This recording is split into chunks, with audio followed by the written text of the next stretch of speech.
The Quran is borrowed from both Jewish and Christian myths.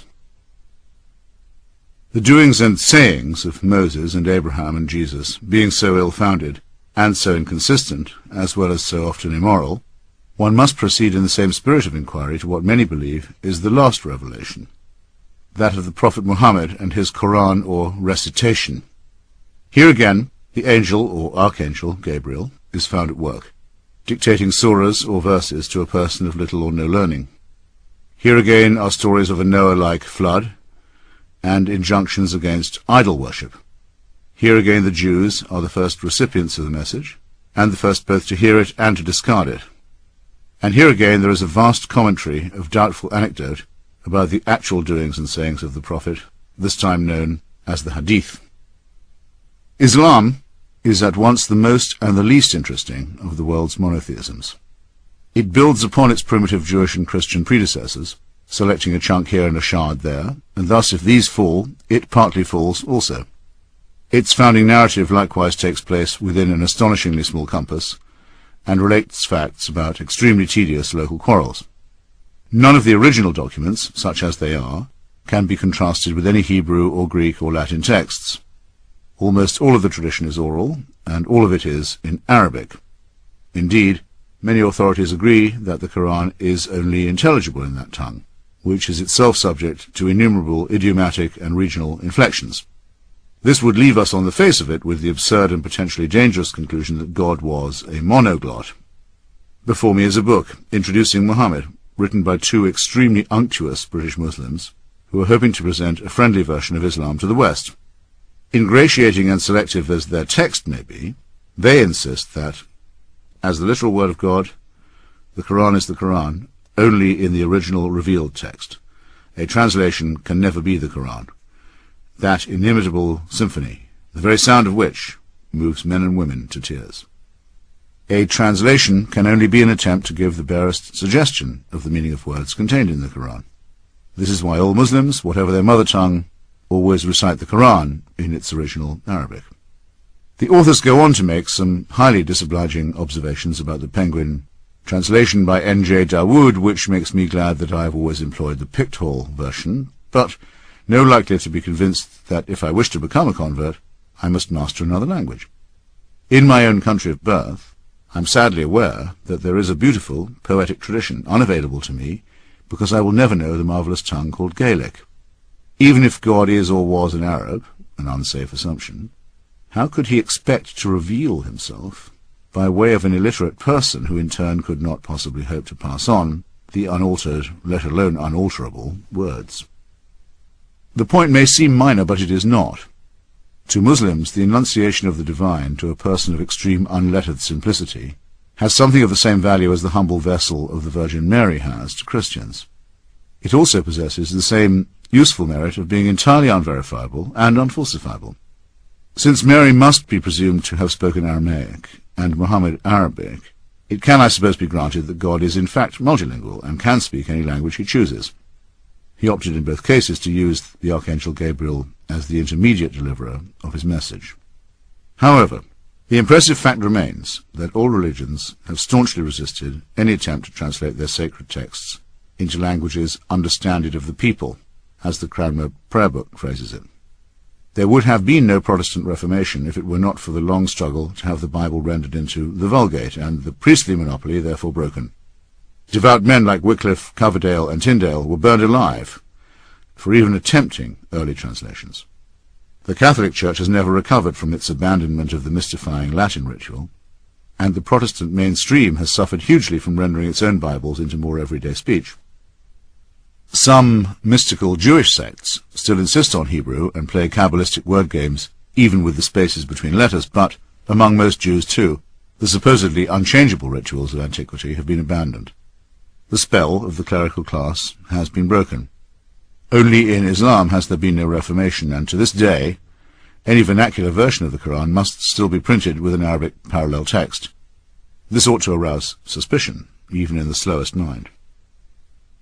Later Muslim conquests, impressive in their speed and scope and decisiveness, have lent point to the idea that these Arabic incantations must have had something to them.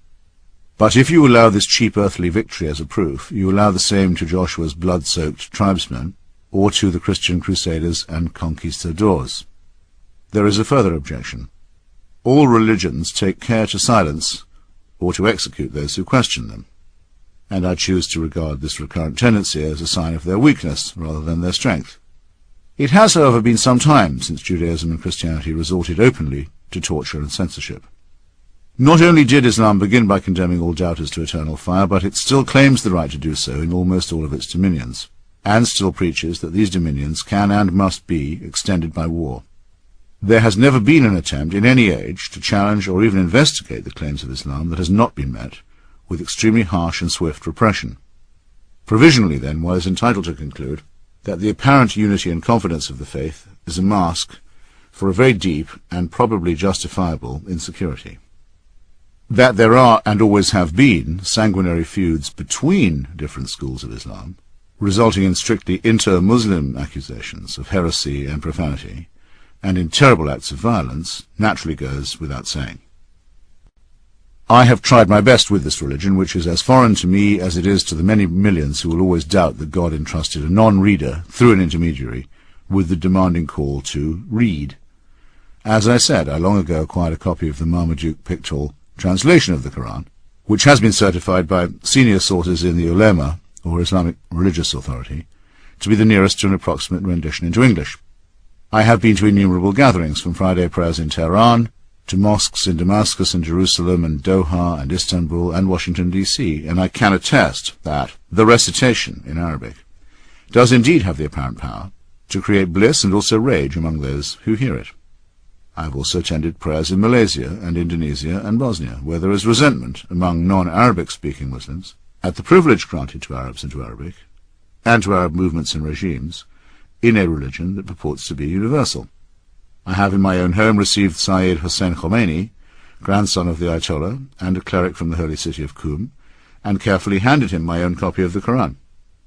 He kissed it, discussed it at length and with reverence, and for my instruction wrote in the back flap the verses which he thought had disproved his grandfather's claim to clerical authority in this world, as well as overthrown his grandfather's claim to take the life of Salman Rushdie.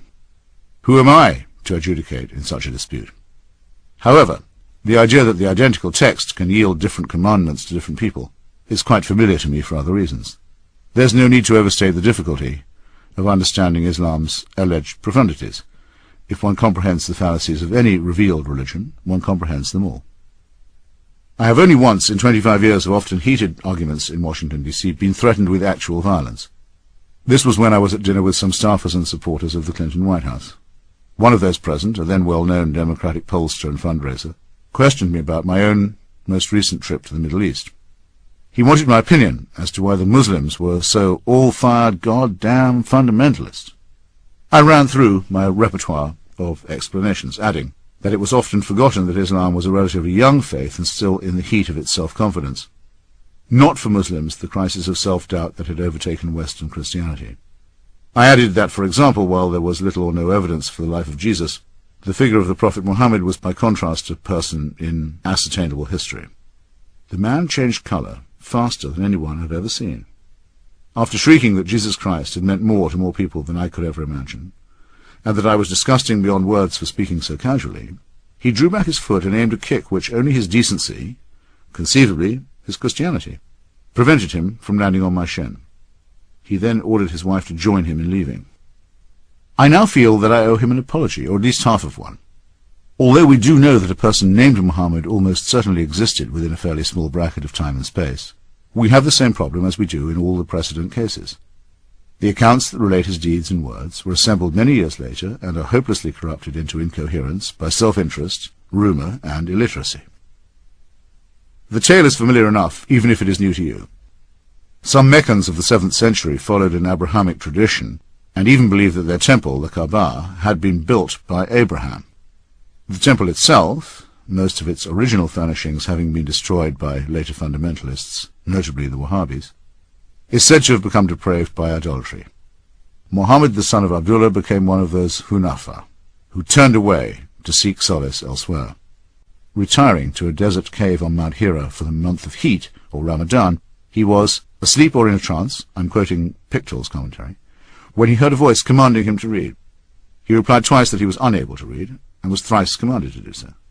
Eventually asking what he should read, he was further commanded in the name of a Lord who created man from a clot of blood. After the angel Gabriel, who so identified himself, had told Muhammad that he was to be Allah's messenger, and had departed, Muhammad confided in his wife, Khadijah. On their return to Mecca, she took him to meet her cousin, an elderly man named Waraka ibn Nufal, who knew the scriptures of the Jews and Christians. This whiskered veteran declared that the divine envoy who once visited Moses had come again to Mount Hira. From then on, Muhammad adopted the modest title of Slave of Allah, the latter word being simply the Arabic for God. The only people who at first took the smallest interest in Muhammad's claim were the greedy guardians of the temple at Mecca, who saw it as a threat to their pilgrimage business, and the studious Jews of Yathrib, a town 200 miles distant, who had been for some time proclaiming the advent of the Messiah. The first group became more threatening, and the second more friendly, as a result of which Muhammad made the journey, or Hijrah, to Yathrib, which is now known as Medina. The date of the flight counts as the inauguration of the Muslim era. But as with the arrival of the Nazarene in Jewish Palestine, which began with so many cheerful heavenly auguries, this was all to end very badly, with the realization on the part of the Arabian Jews that they were faced with yet another disappointment, if not indeed another impostor. According to Karen Armstrong, one of the most sympathetic, not to say apologetic, analysts of Islam, the Arabs of the time had a wounded feeling that they had been left out of history. God had appeared to Christians and Jews, but he had sent the Arabs no prophet and no scripture in their own language. Thus, though she does not put it this way, the time for someone to have a local revelation was long overdue, and once having had it, Muhammad was not inclined to let it be criticized as second-hand by adherents of older faiths. The record of his 7th century career, like the books of the Old Testament, swiftly becomes an account of vicious quarrels between a few hundred or sometimes a few thousand unlearned villagers and townspeople, in which the finger of God was supposed to settle and determine the outcome of parochial disputes.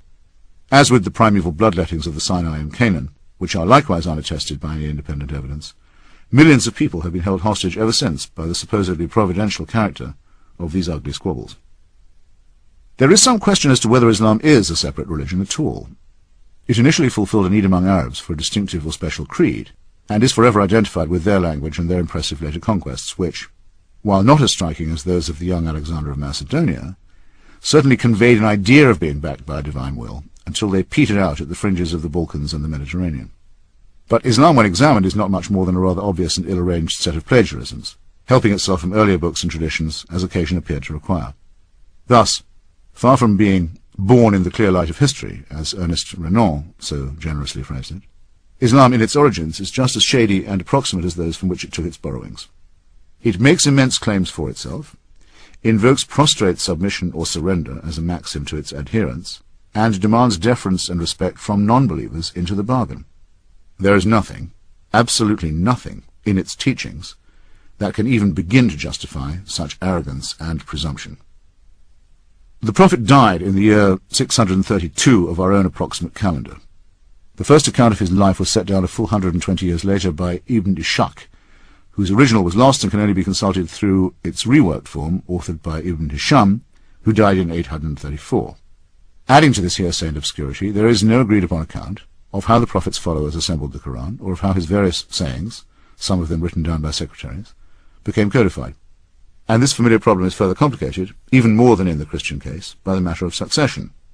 Unlike Jesus, who apparently undertook to return to earth very soon, and who, Pache, the absurd Dan Brown, left no known descendants, Muhammad was a general and a politician, and though, unlike Alexander of Macedonia, a prolific father, left no instruction as to who was to take up his mantle.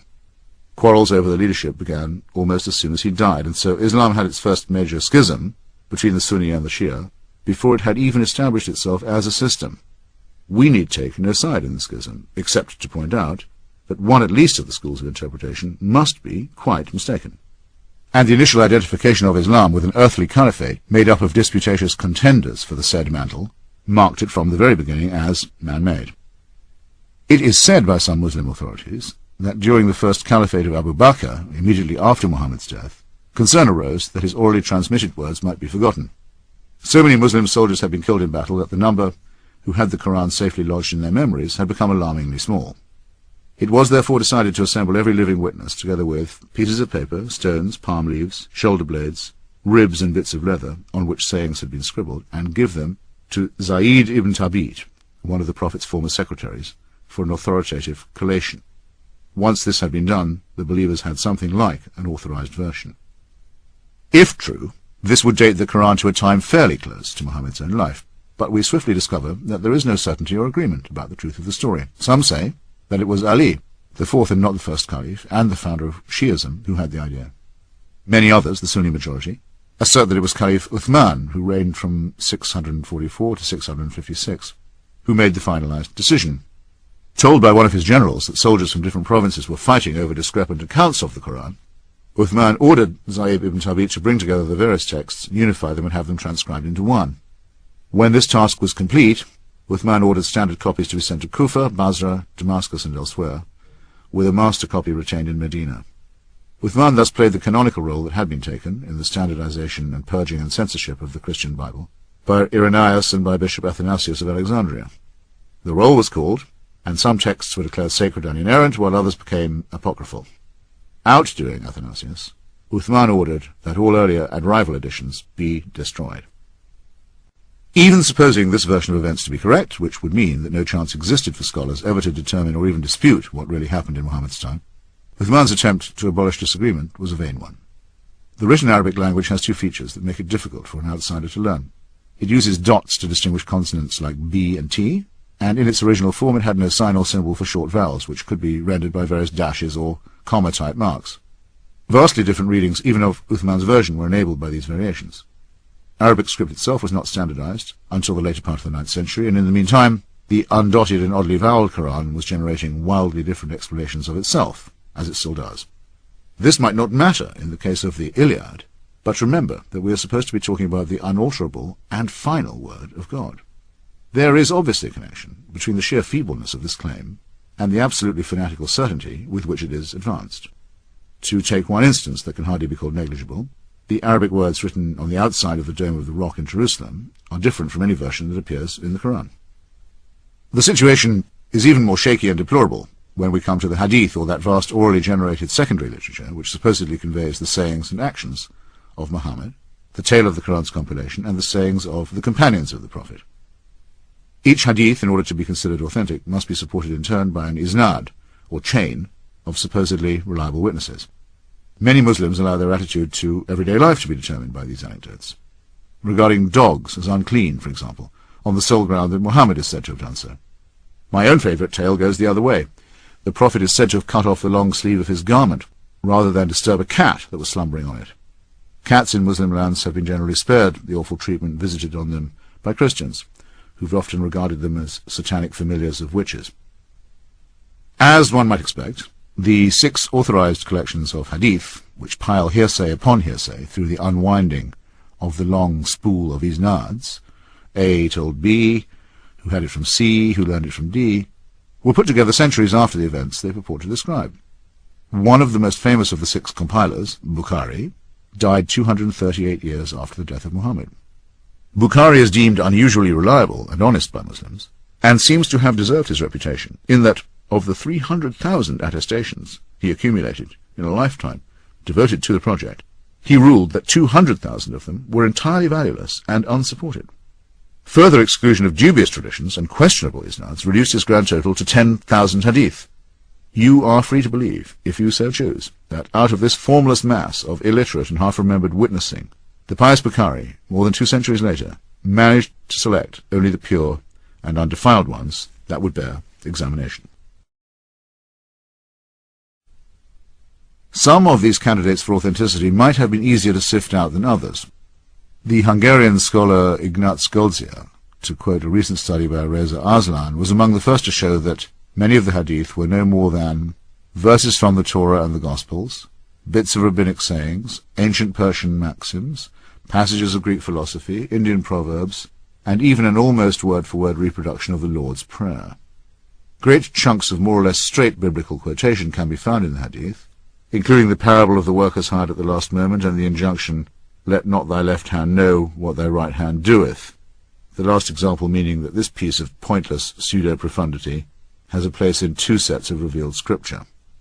Aslan notes that by the time of the 9th century, when Muslim legal scholars were attempting to formulate and codify Islamic law through the process known as ijtihad, they were obliged to separate many hadith into the following categories: lies told for material gain and lies told for ideological advantage.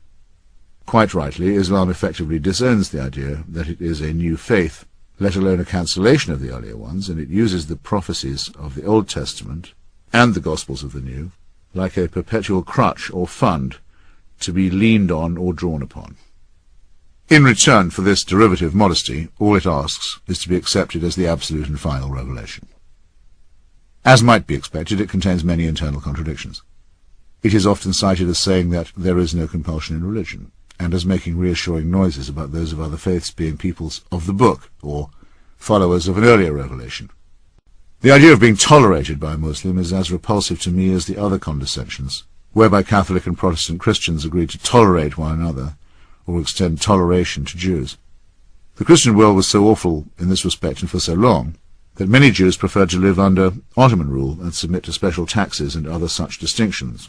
However, the actual Quranic reference to Islam's benign tolerance is qualified because some of these same peoples and followers may be such of them as are bent on evil-doing, and it takes only a short acquaintance with the Quran and the Hadith to discover other imperatives, such as the following: nobody who dies and finds good from Allah in the hereafter would wish to come back to this world even if he were given the whole world and whatever is in it, except the martyr who, on seeing the superiority of martyrdom, would like to come back to the world and be killed again. Or, God will not forgive those who serve other gods beside him, but he will forgive whom he will for other sins. He that serves other gods besides God is guilty of a heinous sin. I chose the first of these two violent excerpts from a whole thesaurus of unsavoury possible ones, because it so perfectly negates what Socrates is reported to have said in Plato's Apology, to which I am coming. And I chose the second because it is such a patent and abject borrowing from the Ten Commandments. The likelihood that any of this humanly derived rhetoric is inerrant, let alone final, is conclusively disproved, not just by its innumerable contradictions and incoherencies, but by the famous episode of the Quran's alleged satanic verses, out of which Salman Rushdie was later to make a literary project. On this much-discussed occasion, Muhammad was seeking to conciliate some leading Meccan polytheists, and in due course experienced a revelation that allowed them, after all, to continue worshipping some of the older local deities. It struck him later that this could not be right, and that he must have inadvertently been channeled by the devil, who for some reason had briefly chosen to relax his habit of combating monotheists on their own ground. Muhammad believed devoutly not just in the devil himself, but in minor desert devils or jinns as well. It was noticed even by some of his wives that the Prophet was capable of having a revelation that happened to suit his short-term needs, and he was sometimes teased about it. We are further told, on no authority that need be believed, that when he experienced revelation in public, he would sometimes be gripped by pain and experience loud ringing in his ears. Beads of sweat would burst out on him even on the chilliest of days. Some heartless Christian critics have suggested that he was an epileptic, though they fail to notice the same symptoms in the seizure experienced by Paul on the road to Damascus. But there is no need for us to speculate in this way. It is enough to rephrase David Hume's unavoidable question. Which is more likely? That a man should be used as a transmitter by God to deliver some already existing revelations, or that he should utter some already existing revelations and believe himself to be, or claim to be, ordered by God to do so. As for the pains and the noises in the head or the sweat, one can only regret the seeming fact that direct communication with God is not an experience of calm, beauty, and lucidity. The physical existence of Muhammad, however poorly attested by the Hadith, is a source of both strength and weakness for Islam. It appears to put it squarely in the world, and provides us with plausible physical descriptions of the man himself, but it also makes the whole story earthy, material, and gross. We may flinch a little at this mammal's betrothal to a 9-year-old girl, and at the keen interest he took in the pleasures of the dining table, and the division of the spoils after his many battles and numerous massacres.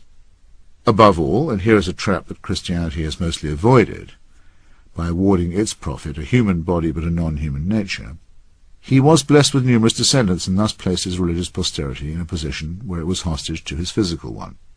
Nothing is more human and fallible than the dynastic or hereditary principle, and Islam has been racked from its birth by squabbles between princelings and pretenders, all claiming the relevant drop of original blood.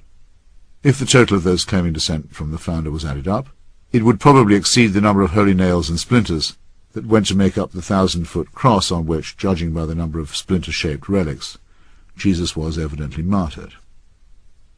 As with the lineage of the Isnads, a direct kinship line with the Prophet can be established if one happens to know and be able to pay the right local imam. In the same way, Muslims still make a certain obeisance to those same satanic verses, and tread the pagan polytheistic path that was laid out long before their Prophet was born. Every year at the Hajj, or annual pilgrimage, one can see them circling the cuboid Kaaba shrine in the centre of Mecca, taking care to do so 7 times, following the direction of the sun around the earth, as Karen Armstrong weirdly and no doubt multiculturally puts it, before kissing the black stone set in the Kaaba's wall. This probable meteorite, which no doubt impressed the yokels when it first fell to earth, the gods must be crazy, no, make that God must be crazy, is a stop on the way to other ancient pre-Islamic propitiations, during which pebbles must be hurled defiantly at a rock that represents the evil one. Animal sacrifices complete the picture. Like many but not all of Islam's principal sites, Mecca is closed to unbelievers, which somewhat contradicts its claim to universality. It is often said that Islam differs from other monotheisms in not having had a reformation. This is both correct and incorrect.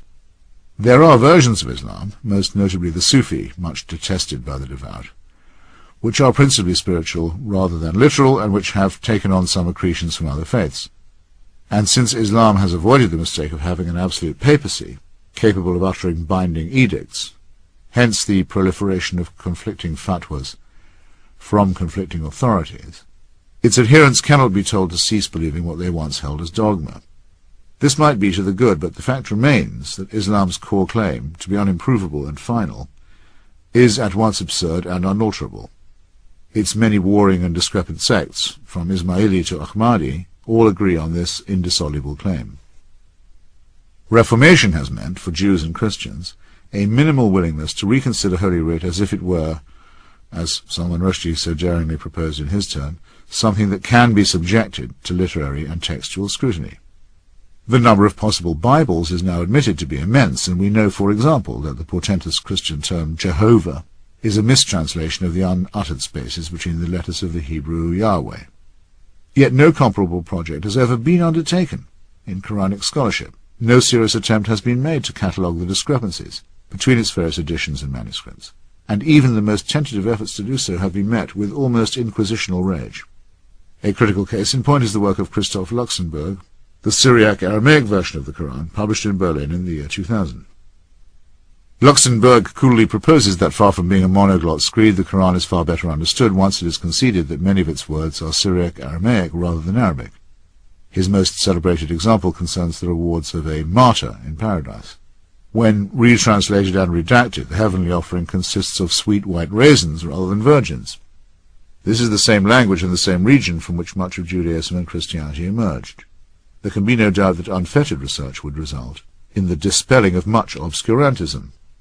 But at the very point when Islam ought to be joining its predecessors in subjecting itself to rereadings, there is a soft consensus among almost all the religious that because of the supposed duty of respect that we owe the faithful, this is the very time to allow Islam to assert its claims at their own face value. Once again, faith is helping to choke free inquiry and the emancipating consequences that it might bring.